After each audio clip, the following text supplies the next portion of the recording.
Hey guys, this is Yoda. This video will be a quick update about Prot Paladin hero talents.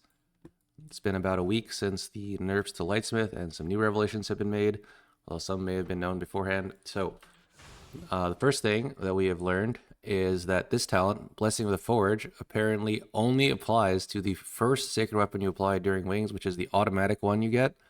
The extra one that you use doesn't give you Blessing of the Forge, extra Shield of the Righteous.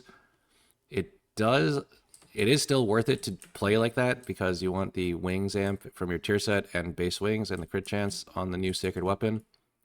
However, it's not nearly as important as I thought it was to have overlap sacred weapon and wings, which means Divine Inspiration is most likely going to be better for overall damage throughput than for warning.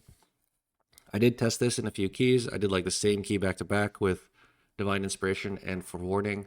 And Divine Inspiration performed roughly like 0.5% to 1% better depending on the key. I think Forewarning actually won in one of the keys, but the damage was very close. So I would say in general, Divine Inspiration is very slightly better. However, with Forewarning, you have more control over your sacred weapon. You will have a few less Holy Bulwarks, maybe like 1 or 2 less in the key. However, you won't be like accidentally killing people with sacred weapon, and they also won't be accidentally killing you when you sacred weapon them and you get tempered. Overall, I would say Divine Inspiration is better for overall damage, but if you want a little bit more control, Forewarning's better. I think I'm still going to mess with Forewarning in maybe Necrotic Wake, but most of the time I'll probably be playing Divine Inspiration after discovering this.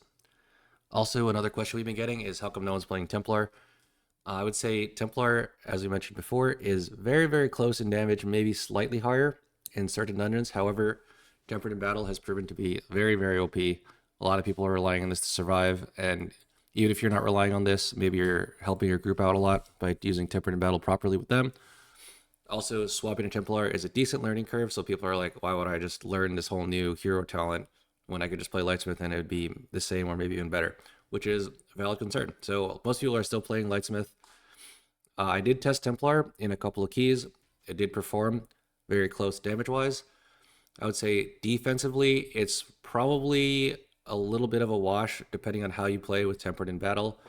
So if we compare like head to head, Templar has Wrathful Descent, which is 5% damage reduction, while Lightsmith has Rite of Sanctification, which is 5% more armor.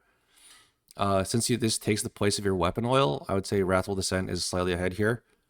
However, you get more HPS from Lightsmith because of Holy Bulwark. Either manually casting it or getting random procs or just, extras from forwarding, whatever. You also get more Shining Light procs thanks to thinning down arms and shorter cooldown on land hands. So overall, I would say Templar is taking less damage. However, Lightsmith has more self-healing with regards to that. In addition, obviously, you also have Tempered in Battle as Lightsmith, which is very, very strong.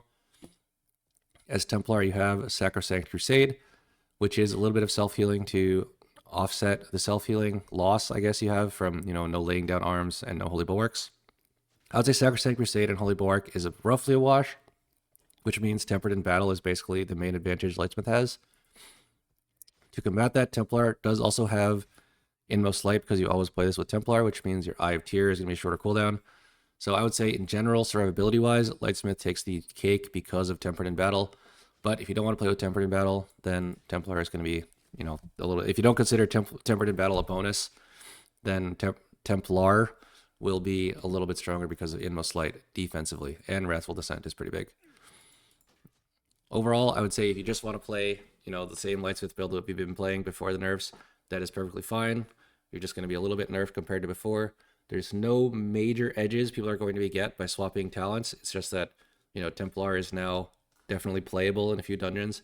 After testing, the damage is probably going to be very close, maybe even slightly higher in a few dungeons. And swapping to Forewarning is definitely optional for a few dungeons, and it's only if you want to control your sacred weapon more. Overall damage throughput will be a bit lower.